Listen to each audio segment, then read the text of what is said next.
eating in a restaurant. They thought they were being discreet, but I heard their chatter continuously. Okay. That was Alright. Do y'all get the joke? Because variables have endless values. that was so funny. Oh my We god. have credit for Angel on that joke. He's on that one for us. Thank you. Alright, now we're here with Mrs. Tovar's advisory, and we're going to work out the first problem for you today. Alright, Mrs. Tovar's advisory, please be quiet. Okay. Alright, let's go ahead and let's read number 1. Number 1 says, factor the expression using the distributive property. Hit, find the greatest common factor. So no, we have to use the distributive property, but the first thing we're going to do is find the greatest common factors of the two numbers given to me. So let's go ahead and let's build our T-charts.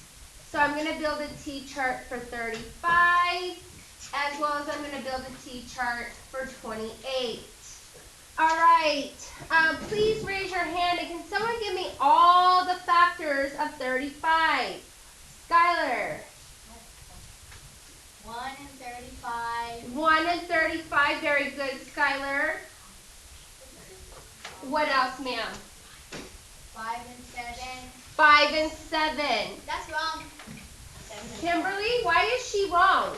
Because she forgot to put 3 times 5.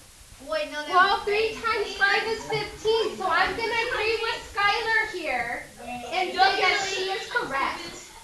All right. So now that we listed all the factors of 35, can I get someone to list the factors of 28 for me?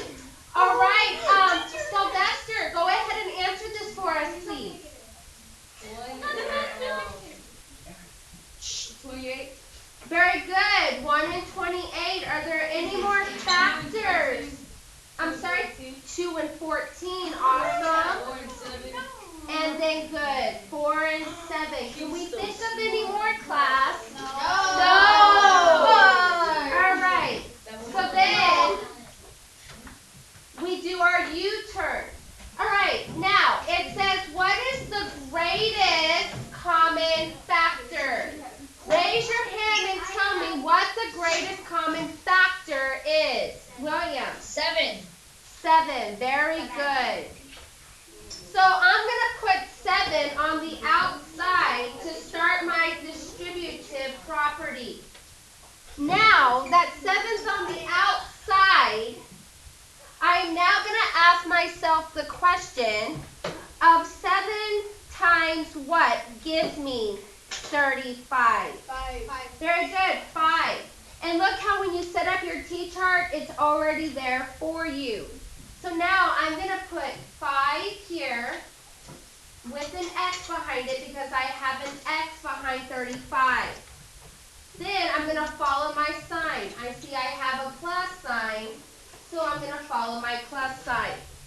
Now I'm going to look at the next number. And I'm going to look at my T-chart. My T-chart tells me that if 7 is my common factor, what number do I have to multiply 7 with to get 28? 4. Very good, Kimberly. 4. All right, so we're going to put 4 here, and then we're going to see the Y here. So then now if I use the distributive property, let's see if this works. Let's check ourselves.